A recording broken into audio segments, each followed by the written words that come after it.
ថ្ងៃនេះខ្ញុំជាមួយប្រូលីពេងបានលេងចល័តមួយទាំងអស់គ្នាហើយបើសិនជាគាត់ទាយត្រូវខ្ញុំនឹងឲ្យលុយគាត់10000រៀលតែម្ដងគ្នាយើងមុននឹងចូលទៅកាន់វីដេអូពេញទាំងអស់គ្នាកុំភ្លេចជួយ follow page ខ្ញុំម្នាក់មួយផងហើយបើសិនជា page ខ្ញុំទទួលបាន 1k follower ខ្ញុំនឹង giveaway កាសឲ្យទាំងអស់គ្នាមួយអញ្ចឹងកុំឲ្យខាតពេលយូរតោះយើងទៅមើលវីដេអូពេញទាំងអស់គ្នាអូខេឥឡូវយើងចាប់ផ្ដើមទាំងអស់គ្នាយើង start ហើយយើងមកជ្រើសរើសសត្វដែលយើងត្រូវធ្វើ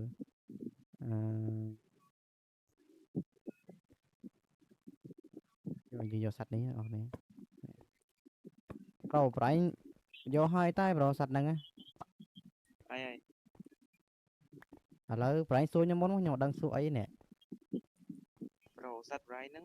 ដើរឬក៏សត្វខ្ញុំសត្វដើរតែសត្វប្រៃវិញសត្វខ្ញុំដើរដែរហើយសត្វរ៉ៃហ្នឹងវានៅក្នុងទឹកឬនៅលើគោកសត្វខ្ញុំនៅលើគោកចុះសត្វប្រៃឯងសត្វខ្ញុំក៏នៅលើគោកចុះសត្វប្រៃហ្នឹងជើងម៉ានសត្វខ្ញុំហ្នឹងជើង4ហើយសត្វរ៉ៃហ្នឹងជើងម៉ែសត្វខ្ញុំជើង4ដែរហើយមួយទៀតសត្វប្រៃស៊ីគេសត្វប្រៃសត្វខ្ញុំអត់ដឹងទៅវាស៊ីដែរតែដឹងវានៅក្នុងព្រៃហ្នឹងចុះសត្វអីវិញចុះសត្វក្រៅគេមកពងថែមស្រួលអត់សត្វហ្នឹងកាត់វីដេអូយើងថែមវាយើងមិនចាំអាហ្នឹងខ្ញុំអត់សូវដឹងដែរអាហ្នឹងដូចជាចាប់មិញទេប្រូអត់សូវដឹងដែរតែសត្វហ្នឹងស្អាតទេចុះសត្វអីបានពើមិនបានពើអូសត្វ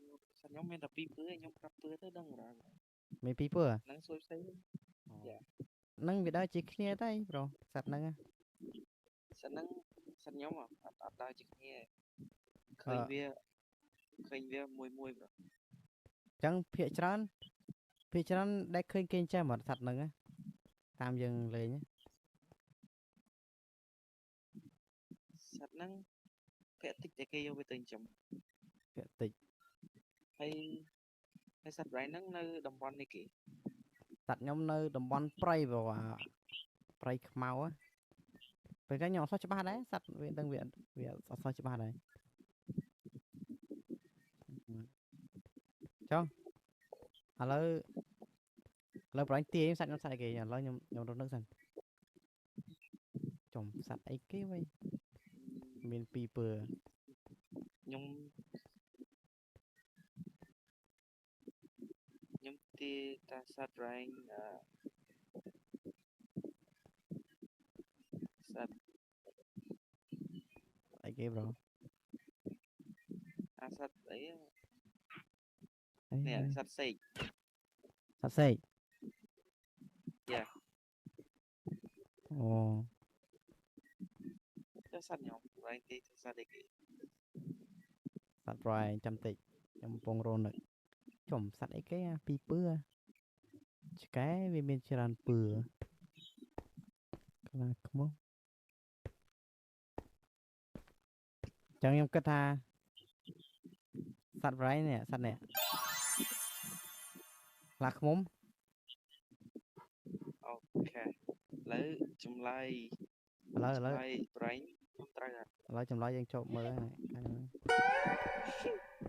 ចុះអូស៊ីចំដូចគ្នាប្រូកញ្ជ្រង2ពើដែរចុះកញ្ជ្រងសត្វ2ពើដែរតាមខ្ញុំនេះប្រូប្រយ័ត្នតាមខ្ញុំអូអញ្ចឹងឆ្លើយយើងឆ្លើយខុសគ្នាទាំងអស់ហ្នឹងហើយទាំងអស់គ្នាអញ្ចឹងគឺគាត់យកសត្វដូចខ្ញុំទាំងអស់គ្នាគាត់យកកញ្ជ្រងដូចខ្ញុំដែរ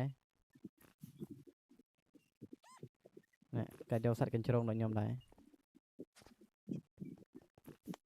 អញ្ចឹងឆ្លើយនេះយើងគិតថាស្មើគ្នាទាំងអស់គ្នាដោយសារតែគាត់បានរើសសត្វដូចខ្ញុំដែរហ្នឹងហើយខ្ញុំគិតមុនដំបូងគិតថាសត្វខ្លាឃ្មុំអីចឹងណាទាំងអស់គ្នាដោយសារខ្ញុំអត់អារម្មណ៍កញ្ជ្រងដែរខ្ញុំគិតថាខ្លាឃ្មុំប៉ុន្តែជាក់ស្ដែងគឺគាត់យកសត្វកញ្ជ្រងដូចខ្ញុំដែរទាំងអស់គ្នាអញ្ចឹង challenge នេះគឺស្មើគ្នាអញ្ចឹងបើអ្នកទាំងអស់គ្នាបានទស្សនាវីដេអូខ្ញុំមកដល់ទៅនេះកុំភ្លេចជួយ follow page ខ្ញុំមួយផងហើយមួយវិញទៀតខ្ញុំសូមពឹងទាំងអស់គ្នាឲ្យជួយទៅ subscribe channel YouTube ខ្ញុំម្នាក់មួយផងទាំងអស់គ្នាហើយ link ខ្ញុំដាក់នៅ bio អូខេទាំងអស់គ្នាវីដេអូមួយតែប៉ុណ្្នឹងទេកុំភ្លេចជួបគ្នានៅវីដេអូក្រោយបាយ